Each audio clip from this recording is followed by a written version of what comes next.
So, kasama na natin ang ating last year winners. Can we call on our winners, our last year winners, to please join me here in front?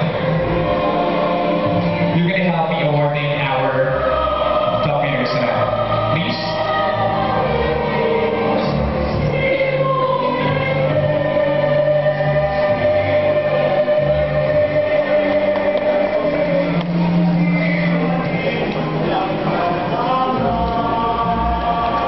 So before we announce our top winners for tonight, which are the Mr. and Miss Philippines Youth 2009 and the runners-up, we're going to have one last special award, and that's going to be the best in formal wear. So we would like to call on Mr. Joel Cruz of Aficionado in helping me award the formal wear.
So sa tingin nyo, sino ang mananalo ngayong gabi?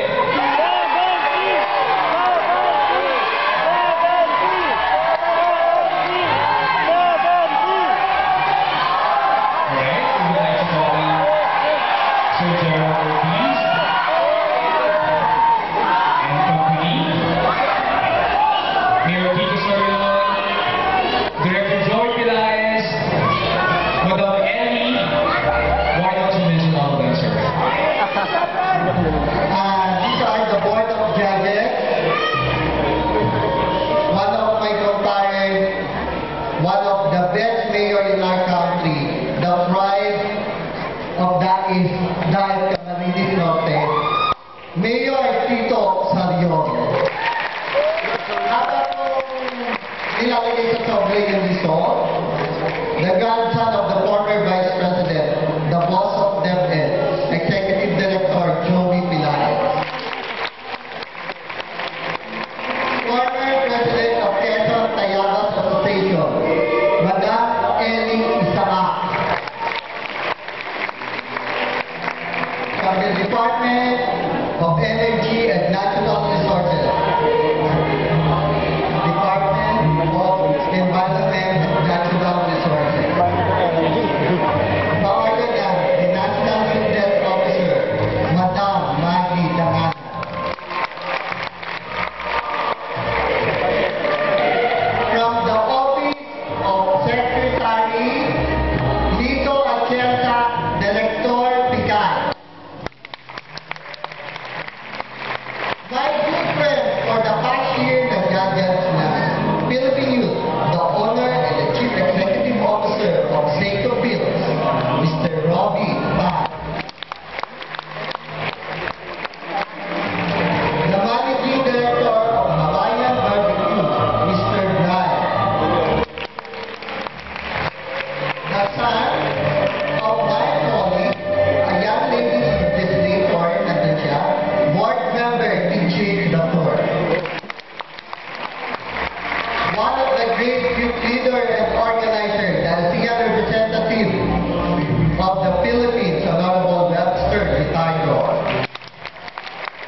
giving scores to